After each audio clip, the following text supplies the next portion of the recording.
जम्मू कश्मीर के कुलगाम में तसादुम, security forces और मिलिटेंट्स के बीच एनकाउंटर।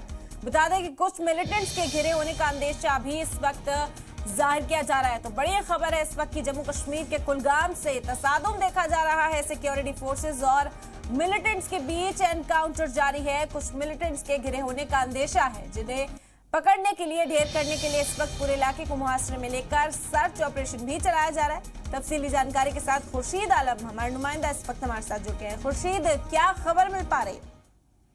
हाँ बिल्कुल एरम, आपको मैं बताना चाहूंगा कि 4 बजे के करीब ही जो है यानी काटपोरा यारीपुरा जो इलाका है वहाँ पे ताकि शाम को ही जो security force Jammu Kashmir police को इतना मिली थी कि इस इलाके में मिलिटेंट की मौजूदगी है। तो लेकिन जिन्हीं वहाँ सर्च शुरू की गई उस इलाके में जो काटपोरा एरिया जो है, तो वहाँ 4 बजे के करीब बाद में जो है जो सर्च शुरू की गई थे वो बारकाराई में तब्दील हो गई।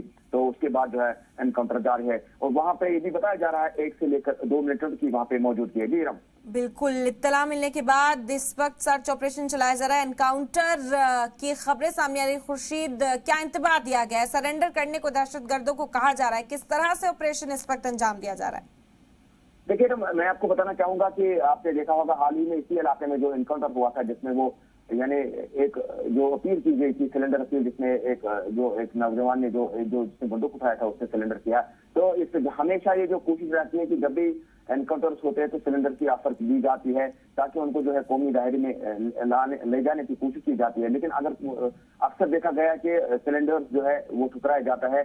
लेकिन हमेशा जब भी एनकाउंटर होता है तो पुलिस या फोर्सेस के दरमियान की जानिब से जो की कोशिश की जाती है कि वहाँ पे सिलेंडर की ऑफर की जाती है। लेकिन अक्सर जो हमने देखा कि जो मिलिटेंट्स जो होते हैं वो सिलेंडर ऑफर को ठुकराते हैं। तो लेकिन पिछले ही दिनों आपने देखा होगा कि कुलगाम के एक इलाके में जिसमें जब एनकाउंटर शुरू हुआ तो उसमें एक मिलिटेंट को, जो मुकामी एक लड़का जो मिलिटेंट बना था हाल ही में, तो उसको ऑफर दिया गया। ऑफर यानी सिलेंडर करने के, सिलेंडर ऑफर को यानी कबूल किया तो उसने सिलेंडर किया।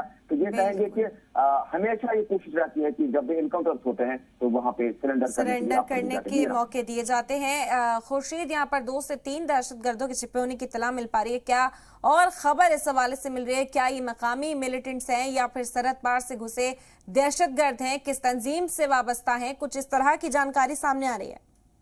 नहीं हम अभी तक इस बारे में, क्योंकि हम हमेशा कहते हैं जब तक हमें पुलिस मुसद्दका तौर पर कभी जो भी एनकाउंटर होता है उसके बारे में जब इत्तला मौसूल नहीं करेगी तब तक हम कुछ भी नहीं कह सकते। लेकिन ये कहेंगे कि वहाँ 1 से लेकर 2 मिलिटेंट या 2 से लेकर 3 मिलिटेंट हो सकते हैं। क्या वो मुकामी है, क्या वो उसमें फायरर कोई है, ये अभी कुछ नहीं कह सकते। यही कहेंगे क्योंकि उसके बाद ही हमेशा जब एनकाउंटर खत्म होता है तो उसके बाद ही जो पुलिस की जानिब से जो टीवी के जरिए या प्रेस नोट के जरिए जब इंफॉर्मेशन मीडिया को दी जाती है कि यहाँ पे किस पार्टी से, किस तंजीम के साथ वाबस्ता मिलिटेंट था, कौन मिलिटेंट वहाँ पे था और क्या फॉरेनर था या लोकल था, वो पुलिस की जानिब से बाद में जो हमें इत्तला दी जाती है। लेकिन अभी तक यही कहेंगे कि वहाँ से 1 से लेकर 2 मिलिटेंट की मौजूदगी हो सकती है। जी बिल्कुल, बहुत शुक्रिया खुर्शीद तमाम जानकारी का।